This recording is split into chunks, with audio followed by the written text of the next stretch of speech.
दोस्तों अब तो हद ही हो गई। भारत और दक्षिण अफ्रीका के बीच 3 मैचों की वनडे सीरीज का दूसरा मुकाबला रायपुर के Shaheed Veer Narayan Singh international cricket stadium में खेला गया और जो नजारा इस मैच में देखने को मिला उसने हर भारतीय फैन को अंदर तक भड़का दिया। मैदान पर भारतीय बल्लेबाजों ने तो सचमुच रन बरसाने की सुनामी ला दी, लेकिन जैसे ही गेंदबाजी की बारी आई, भारतीय गेंदबाजों की लचर और ढीली ढाली गेंदबाजी देखकर हर किसी का खून खौल उठा। हाँ दोस्तों, आपने बिल्कुल सही सुना। इस मुकाबले में भारतीय टीम ने पहले बल्लेबाजी करते हुए विराट कोहली और ऋतुराज गायकवाड़ की बेहतरीन शतकों की मदद से निर्धारित 50 ओवरों में तूफानी 358 रन का विशाल लक्ष्य दक्षिण अफ्रीका को दिया था। ये स्कोर देखकर हर कोई यही सोच रहा था कि अब तो भारत की जीत पक्की है, लेकिन हुआ क्या? भारतीय गेंदबाजों ने ऐसा निराशाजनक प्रदर्शन किया कि जो मैच हाथों में था वही मैच भारत ने अपनी खराब गेंदबाजी के कारण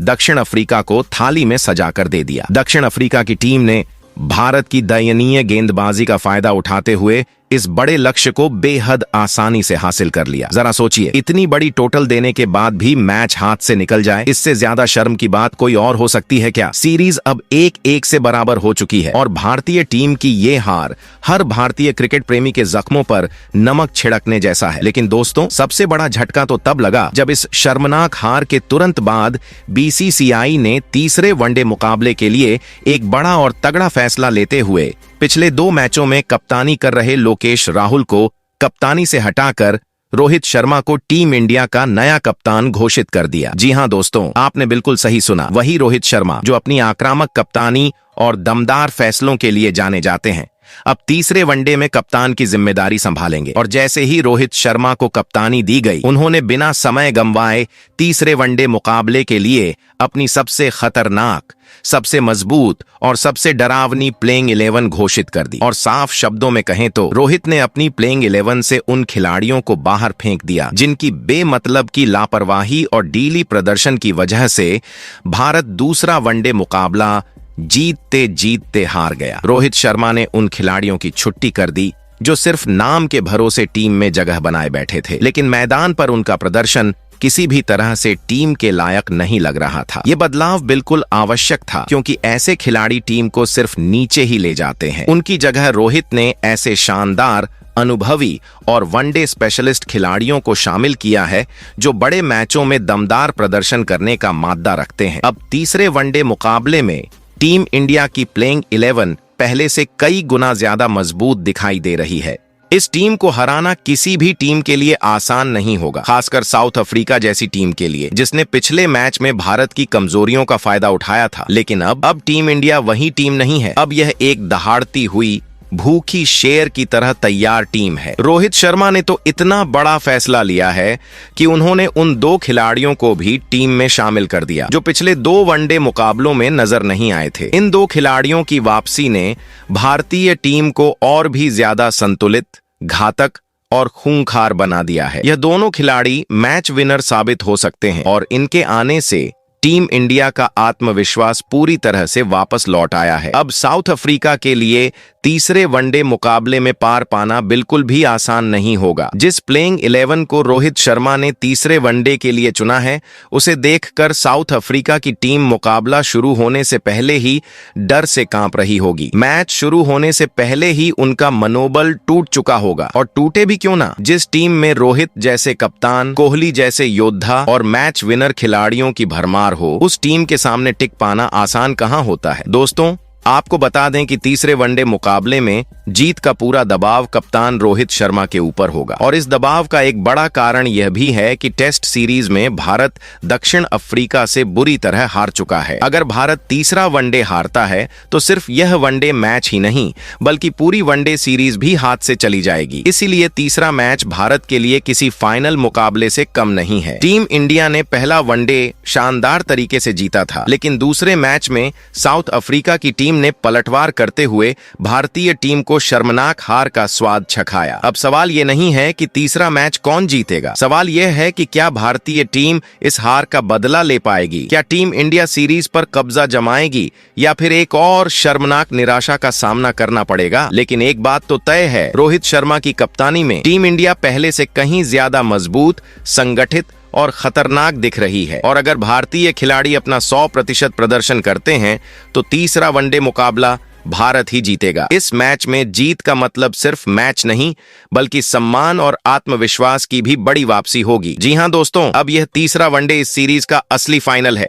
जो टीम जीतेगी वही इस 3 मैचों की वनडे सीरीज की हकदार बनेगी और इस बार टीम इंडिया किसी भी कीमत पर यह मैच हाथ से जाने नहीं दे सकती। तो दोस्तों, आज के इस वीडियो में आपका स्वागत है और आज का वीडियो होने वाला है बेहद धमाकेदार, क्योंकि इसमें हम बात करने वाले हैं भारत और दक्षिण अफ्रीका के बीच खेले जा रहे 3 मैचों की रोमांचक वनडे सीरीज के तीसरे और आखिरी निर्णायक मुकाबले की, जहां पूरी सीरीज का भविष्य इसी मैच पर टिका हुआ है। इस वीडियो में सबसे पहले आपको बताया जाएगा कि तीसरा वनडे आखिर कब, कहां और कितने बजे से खेला जाएगा और इस मुकाबले का लाइव टेलीकास्ट आपको टीवी पर कहां देखने मिलेगा तथा मोबाइल पर इसकी लाइव स्ट्रीमिंग किस प्लेटफॉर्म पर उपलब्ध रहेगी, ताकि आप इस फाइनल मुकाबले का एक भी रोमांचक पल मिस न करें। इसके बाद वीडियो में हम तीसरे वनडे की पिच रिपोर्ट पर नजर डालेंगे, जहां आपको जानकारी मिलेगी कि पिच पर एक बार फिर रन बरसेंगे या फिर गेंदबाजों का जलवा देखने को मिलेगा और पिच खिलाड़ियों के लिए कैसी चुनौती लेकर आएगी। इसके साथ ही हम भारत और दक्षिण अफ्रीका के बीच अब तक खेले गए वनडे मुकाबलों के जीत और हार के आंकड़ों पर भी नजर डालेंगे, ताकि आपको पता चले कि तीसरे निर्णायक मुकाबले में किस टीम का पलड़ा भारी रहेगा और कौन सी टीम मानसिक तौर पर मजबूत दिखाई दे रही है। इसके अलावा इस वीडियो में आपको तीसरे वनडे के लिए चुनी गई नई, बदली हुई और खतरनाक रोहित शर्मा की प्लेइंग 11 भी देखने मिलेगी, जिसमें कौन से खिलाड़ियों को बाहर किया गया है, कौन से खिलाड़ी टीम में वापसी कर रहे हैं और कौन से खिलाड़ी भारत के लिए मैच विनर साबित हो सकते हैं। इन सभी बातों का खुलासा इसी वीडियो में होने वाला है। साथ ही तीसरे वनडे से जुड़ी कई बड़ी, महत्वपूर्ण और जरूरी जानकारी भी आपको इसी वीडियो में मिलेगी, जिसे मैच शुरू होने से पहले जानना हर भारतीय क्रिकेट फैन के लिए बेहद जरूरी बन जाता है। लेकिन उससे पहले दोस्तों, अगर आप टीम इंडिया से जुड़ी हर छोटी बड़ी खबर और हर मैच की ताजा अपडेट सबसे पहले पाना चाहते हैं तो हमारे इस क्रिकेट चैनल क्रिकेट ज्ञान हिंदी को सब्सक्राइब कर दीजिए और इस वीडियो को लाइक और शेयर करना बिल्कुल मत भूलिए। और हाँ, जाते जाते कमेंट कर बताना ना भूलें कि वनडे फॉर्मेट में आपको कौन सा कप्तान ज्यादा मजबूत लगता है, रोहित शर्मा या लोकेश राहुल। तो दोस्तों, सबसे पहले आपको बताते हैं कि आखिर भारत और साउथ अफ्रीका के बीच खेले जाने वाली इस 3 मैचों की एक दिवसीय श्रृंखला का तीसरा और आखिरी एक दिवसीय मुकाबला कब, कहां और कितने बजे से खेला जाएगा, क्योंकि हर भारतीय क्रिकेट प्रेमी के मन में यही सवाल घूम रहा है कि इस निर्णायक मुकाबले का पूरा कार्यक्रम क्या रहने वाला एक है। तो दोस्तों, भारत और साउथ अफ्रीका के बीच होने वाला यह तीसरा एक दिवसीय मुकाबला विशाखापट्टनम के प्रसिद्ध डॉक्टर राजशेखर रेड्डी अंतरराष्ट्रीय क्रिकेट स्टेडियम में खेला जाएगा, जहां दोनों टीमें श्रृंखला अपने नाम करने के इरादे से मैदान पर उतरेंगी। यह मैच भारतीय समय अनुसार दोपहर 1:30 बजे शुरू होगा, जबकि टॉस मैच शुरू होने से आधा घंटा पहले यानी 1 बजे किया जाएगा। अब बात करते हैं इस मुकाबले के प्रत्यक्ष प्रसारण और प्रत्यक्ष प्रसारण मोबाइल की, क्योंकि हर कोई जानना चाहता है कि आखिर इस रोमांचक फाइनल मुकाबले को दूरदर्शन और मोबाइल पर कहां देखा जा सकता है। दोस्तों, इस तीसरे एक दिवसीय मुकाबले का प्रत्यक्ष प्रसारण दूरदर्शन पर स्टार खेल नेटवर्क के खेल चैनलों पर देखने को मिलेगा। इसके अलावा जिन दर्शकों के घर में डीडी फ्री डिश उपलब्ध है, वे इस मुकाबले का सीधा प्रसारण डीडी खेल चैनल पर भी बिल्कुल निःशुल्क देख सकेंगे। अब बात करते हैं मोबाइल पर प्रत्यक्ष प्रसारण की। तो इस मुकाबले का प्रत्यक्ष प्रसारण जियो सिनेमा या हॉटस्टार अनुप्रयोग पर उपलब्ध रहेगा, जहां आप मैच का हर ओवर, हर चौका, हर छक्का और हर रोमांचक पल अपने मोबाइल पर प्रत्यक्ष देख पाएंगे। इस तरह दोस्तों, तीसरे एक दिवसीय मुकाबले से जुड़ी सभी आवश्यक जानकारी अब आपके पास है, ताकि आप इस निर्णायक मुकाबले का पूरा आनंद बिना किसी रुकावट के उठा सकें। तो चलिए दोस्तों, अब आपको बताते हैं कि भारत और साउथ अफ्रीका के बीच आज तक खेले गए वनडे मुकाबलों में क्या रहे हैं जीत और हार के आंकड़े, क्योंकि यही आंकड़े बताते हैं कि दोनों टीमों की ताकत और दबदबा कैसा रहा है। भारत और साउथ अफ्रीका के बीच अब तक कुल 96 वनडे मुकाबले खेले गए हैं, 16 जिनमें टीम इंडिया ने 41 मुकाबलों में जीत हासिल की है, जबकि दक्षिण अफ्रीका ने 53 मुकाबलों में भारतीय टीम को धूल चटाई है। इन आंकड़ों को देखते हुए साफ नजर आता है कि वनडे क्रिकेट के इतिहास में दक्षिण अफ्रीका की टीम भारत पर भारी पड़ी है और आंकड़ों के लिहाज से वे बढ़त बनाए हुए हैं। लेकिन दोस्तों, आंकड़े हमेशा मैदान की सच्चाई नहीं बताते, क्योंकि भारतीय टीम पिछला मुकाबला हारने के बाद अब किसी भी तरह की लापरवाही दिखाने वाली नहीं है। टीम इंडिया की मौजूदा मानसिकता एक भूखे और गुस्सैल शेर जैसी हो चुकी है, जो अपनी शिकार की हर गलती का तुरंत फायदा उठाने के लिए तैयार खड़ा है। यानी कि साउथ अफ्रीका अगर तीसरे वनडे के इस निर्णायक मुकाबले में एक भी छोटी सी गलती करता है तो भारतीय टीम पलटवार करने में बिल्कुल भी कमी नहीं छोड़ेगी और पूरी ताकत झोंक देगी। तीसरा वनडे सिर्फ एक साधारण मुकाबला नहीं, बल्कि आत्मसम्मान, दबदबा और सीरीज पर कब्जा जमाने की लड़ाई है और टीम इंडिया इस बार अपना 100% देकर मैदान पर उतरने वाली है। भले ही आंकड़ों में दक्षिण अफ्रीका मजबूत दिखे, लेकिन भारतीय टीम की धार, जुनून और बदला लेने की आग आज किसी भी टीम से कम नहीं है और तीसरे वनडे में भारत अपनी कड़ी मेहनत, सही रणनीति और जीत की भूख के दम पर साउथ अफ्रीका को करारा जवाब देने के लिए पूरी तरह तैयार है। तो दोस्तों, भारतीय टीम के कप्तान रोहित शर्मा अपनी बेहद मजबूत और बदली हुई प्लेइंग 11 के साथ तीसरे वनडे मुकाबले में उतरने वाले हैं। लेकिन इस प्लेइंग 11 पर बात करने से पहले जरा एक नजर डाल लेते हैं भारत और साउथ अफ्रीका के बीच खेले जाने वाले इस तीसरे वनडे मुकाबले की पिच रिपोर्ट पर, क्योंकि मुकाबले का नतीजा काफी हद तक इसी बात पर निर्भर करेगा कि विशाखापट्टनम के डॉक्टर राजशेखर रेड्डी अंतर्राष्ट्रीय क्रिकेट स्टेडियम की पिच किस टीम को कितना फायदा देने वाली है। दोस्तों, इस मैदान की पिच को हमेशा से बल्लेबाजों के लिए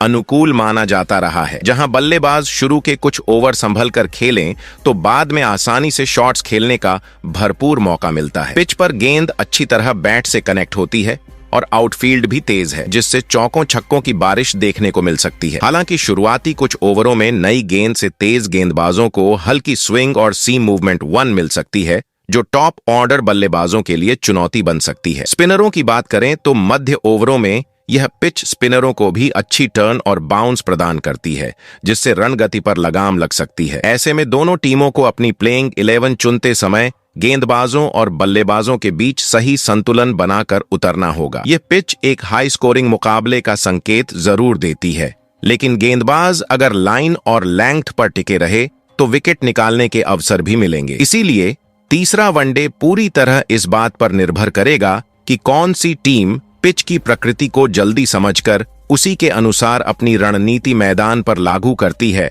और यही बात इस निर्णायक मुकाबले को और भी रोमांचक बनाती है। तो दोस्तों, चलिए अब जान लेते हैं भारत और साउथ अफ्रीका के बीच खेले जाने वाले तीसरे वनडे मुकाबले में टीम इंडिया की आखिर कैसी दिखाई देने वाली है बदली हुई नई प्लेइंग 11। तो दोस्तों, टीम इंडिया की प्लेइंग 11 में सबसे पहले नंबर 1 पर कप्तान रोहित शर्मा खेलते दिखेंगे। रोहित शर्मा पावर प्ले में टीम को मजबूत शुरुआत देने के लिए जाने जाते हैं और उनकी बल्लेबाजी में तकनीक, धैर्य और शॉट चयन का बेहतरीन तालमेल देखने को मिलता है। पहले वनडे मुकाबले में रोहित ने केवल 51 गेंदों में 57 रन की तूफानी पारी खेलकर टीम को शानदार शुरुआत दी थी, जिससे टीम इंडिया को मध्य ओवरों तक बड़े स्कोर की ओर बढ़ने में मदद मिली। वहीं दूसरे वनडे में उनका बल्ला शांत रहा और उन्होंने केवल 14 रन ही बनाए, जिससे टीम को उस मैच में उतनी बढ़त नहीं मिल सकी जितनी उनकी क्षमता के अनुसार हो सकती थी। तीसरे वनडे में अब रोहित शर्मा के ऊपर टीम की शुरुआती पारी संभालने और लंबे समय तक टिककर टीम को जीत दिलाने की बड़ी जिम्मेदारी होगी। उनकी अनुभवपूर्ण बल्लेबाजी, संयम और आक्रामक खेल की क्षमता किसी भी हाई प्रेशर मुकाबले में निर्णायक साबित हो सकती है। रोहित शर्मा के वनडे करियर के आंकड़े भी उनकी महत्ता को बखूबी दिखाते हैं। उन्होंने अब तक 117 मुकाबले खेलते हुए 11,450 रन बनाए हैं, जिनमें 33 शतक और 60 अर्धशतक शामिल हैं। यह स्पष्ट करता है कि रोहित सिर्फ ओपनर नहीं, बल्कि टीम इंडिया के लिए मैच विजेता खिलाड़ी हैं। तीसरे वनडे में उनकी पारी सीधे तौर पर टीम की जीत पर प्रभाव डालेगी और दर्शक उनकी तूफानी बल्लेबाजी का रोमांचक प्रदर्शन देखने के लिए बेसब्री से तैयार हैं। वहीं दोस्तों, भारतीय टीम की प्लेइंग 11 में नंबर 2 पर इस बार एक बड़ा बदलाव देखने को मिला है और इस बदलाव ने फैंस के बीच काफी उत्सुकता पैदा कर दी है। इस बार यशस्वी जायसवाल की जगह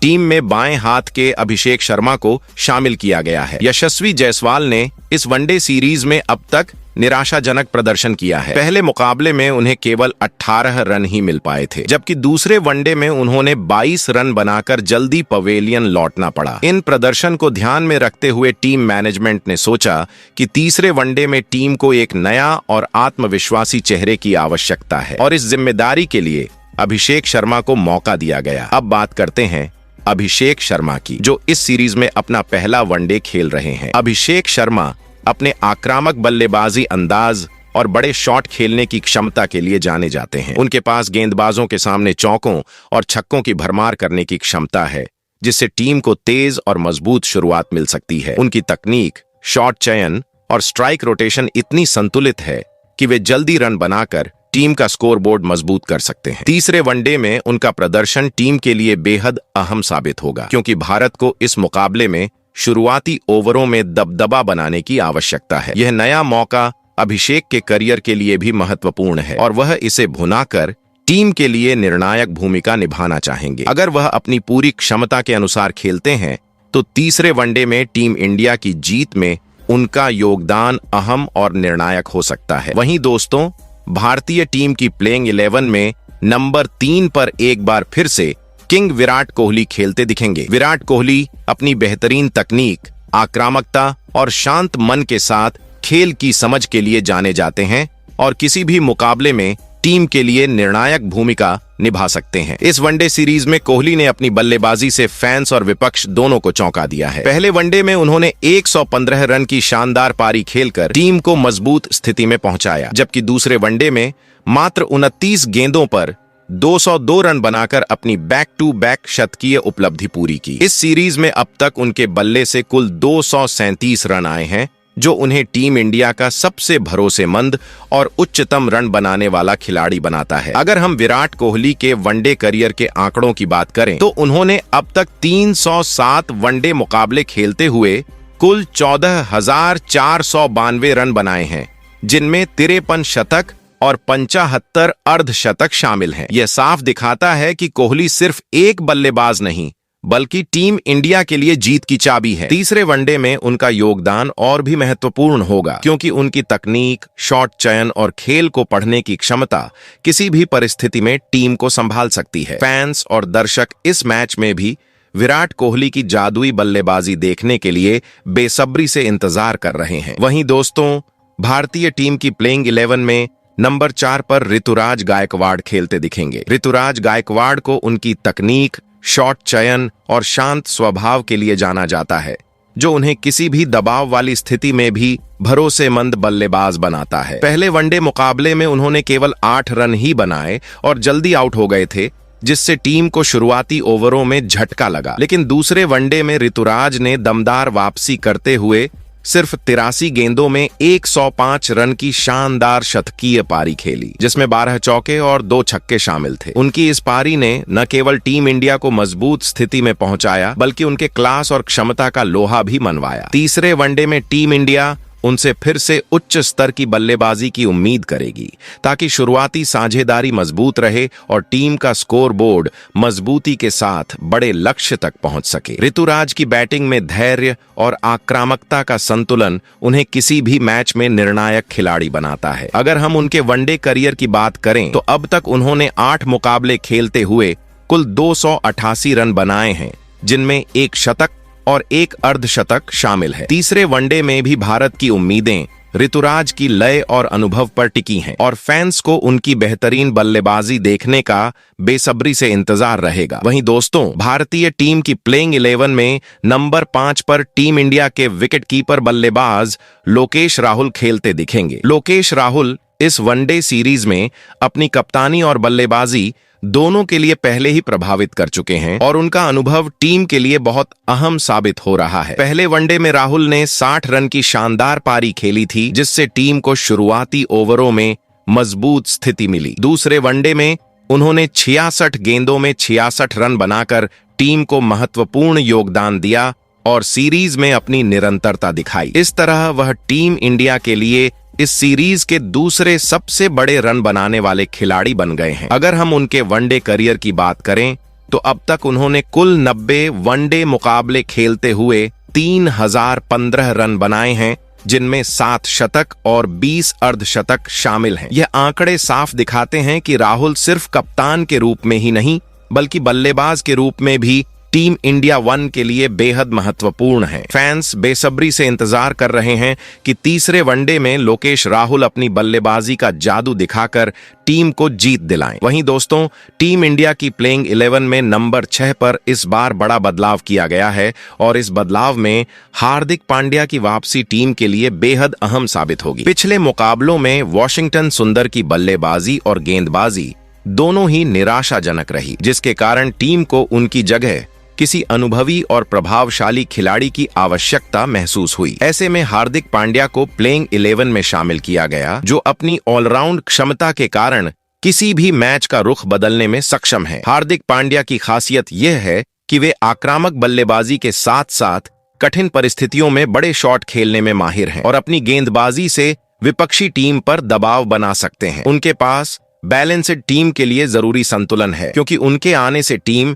इंडिया के बल्लेबाजी और गेंदबाजी दोनों विभाग मजबूत हो जाते हैं। अगर हम उनके वनडे करियर की बात करें तो हार्दिक पांड्या ने अब तक 84 वनडे मुकाबले खेलते हुए कुल 1954 रन बनाए हैं, 133 जिनमें 11 अर्धशतक शामिल हैं। इसके अलावा उन्होंने अपनी गेंदबाजी से कुल 91 विकेट भी चटकाए हैं। वहीं दोस्तों, भारतीय टीम की प्लेइंग 11 में नंबर 7 पर इस बार बड़ा बदलाव देखने को मिला है और इस बार टीम ने ऑलराउंडर रवींद्र जडेजा की जगह अक्षर पटेल को मौका दिया है। रवींद्र जडेजा इस सीरीज में अपनी बल्लेबाजी और गेंदबाजी दोनों में प्रभावित नहीं कर पाए थे, जिसके कारण टीम मैनेजमेंट ने तीसरे वनडे के लिए किसी अनुभव संपन्न और असरदार ऑलराउंडर को शामिल करने का निर्णय लिया। अक्षर पटेल को इस जिम्मेदारी के लिए चुना गया है और उनके आने से टीम का संतुलन काफी मजबूत हो गया है। अक्षर पटेल अपनी बल्लेबाजी और गेंदबाजी दोनों में सक्षम है और किसी भी मैच का रुख पलटने की क्षमता रखते हैं। बल्लेबाजी में उनका शॉट चयन,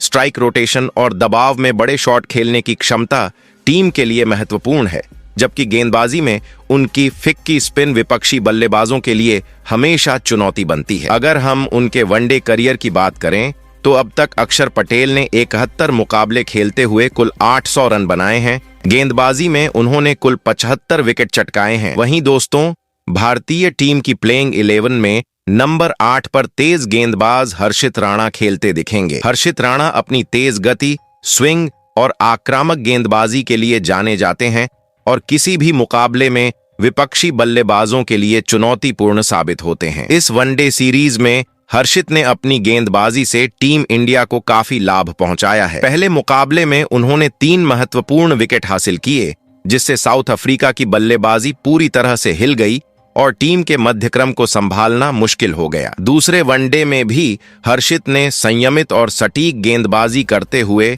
कुछ अहम विकेट चटकाए, जो टीम के लिए निर्णायक साबित हुए। उनके विकेट लेने की क्षमता और यॉर्कर जैसी गेंदों की सटीकता विपक्षी बल्लेबाजों के लिए हमेशा खतरा रहती है। अगर हम हर्षित राणा के वनडे करियर के आंकड़े देखें तो उन्होंने अब तक 10 मुकाबले खेलते हुए 20 से अधिक विकेट हासिल किए हैं। वहीं दोस्तों, टीम इंडिया की प्लेइंग 11 में नंबर 9 पर तेज गेंदबाज अर्शदीप सिंह खेलते दिखेंगे। अर्शदीप अपनी घातक गति और बाएं हाथ की सटीक गेंदबाजी के लिए जाने जाते हैं और उनकी स्लोअर डिलीवरी विपक्षी बल्लेबाजों के लिए हमेशा चुनौतीपूर्ण साबित होती है। उनके खिलाफ रन बनाना आसान नहीं होता और वे मैच के अहम क्षणों में विकेट लेने की शानदार क्षमता रखते हैं। इस वनडे सीरीज में अर्शदीप ने पहले मुकाबले में 2 महत्वपूर्ण विकेट चटकाए और अपनी सटीक गेंदबाजी से टीम इंडिया को दबाव में रखा। दूसरे मुकाबले में उन्होंने संयम और कंजूसी भरी लाइन के साथ विपक्षी बल्लेबाजों को लगातार परेशान किया और कई अहम विकेट लिए, जिससे टीम को निर्णायक फायदा मिला। अर्शदीप की गति, यॉर्कर और स्लोअर गेंद विरोधी बल्लेबाजों के लिए हमेशा खतरा साबित होती है। अगर उनके वनडे करियर की बात करें तो अब तक उन्होंने 13 मुकाबले खेलते हुए 25 से अधिक विकेट अपने नाम किए हैं। तीसरे वनडे में उनकी भूमिका बेहद अहम होगी, क्योंकि टीम उम्मीद कर रही है कि अर्शदीप अपनी सटीक और घातक गेंदबाजी से विपक्षी बल्लेबाजों को दबाव में डालेंगे और महत्वपूर्ण विकेट लेकर भारत को जीत की राह पर बनाए रखेंगे। वहीं दोस्तों, भारतीय टीम की प्लेइंग 11 में नंबर 10 पर स्पिन गेंदबाज कुलदीप यादव खेलते दिखेंगे। कुलदीप अपनी सटीक और रणनीतिक गेंदबाजी के लिए जाने जाते हैं और उनकी स्पिन विपक्षी बल्लेबाजों के लिए हमेशा चुनौतीपूर्ण होती है। मिडिल ओवरों में उनकी कंजूसी भरी लाइन और विकेट लेने की क्षमता टीम इंडिया के लिए बेहद महत्वपूर्ण साबित होती है। इस वनडे सीरीज में कुलदीप यादव ने पहले मुकाबले में शानदार प्रदर्शन किया और 4 अहम विकेट लेकर विपक्षी टीम को दबाव में रखा। उनकी यह गेंदबाजी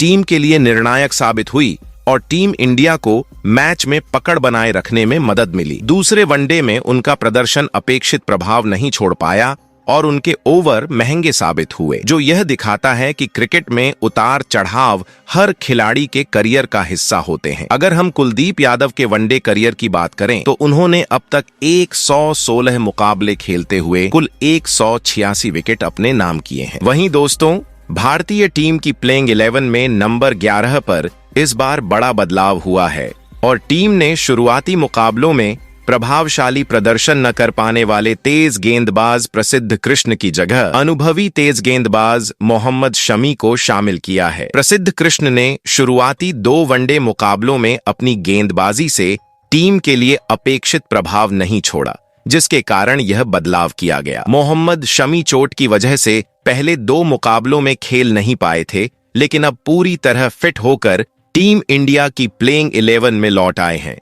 शमी अपनी तेज और घातक गेंदबाजी, स्विंग और सटीक यॉर्कर के लिए जाने जाते हैं और खासकर पावर प्ले तथा डेथ ओवरों में विपक्षी टीम के लिए हमेशा चुनौती बने रहते हैं। उनके अनुभव और गेंदबाजी की रणनीति टीम को दबाव में डालने और अहम विकेट लेने में मदद करती है। अगर हम शमी के वनडे करियर की बात करें तो उन्होंने अब तक 108 मुकाबले खेलते हुए कुल 206 विकेट हासिल किए हैं। तो दोस्तों, टीम इंडिया की तीसरे वनडे के मुकाबले में भारतीय कप्तान रोहित शर्मा अपनी इस बदली हुई प्लेइंग 11 के साथ उतरेंगे। आप कमेंट कर बताओ, क्या टीम इंडिया अपनी इस प्लेइंग 11 के साथ तीसरा वनडे का मुकाबला साउथ अफ्रीका से जीत सकती है या फिर नहीं।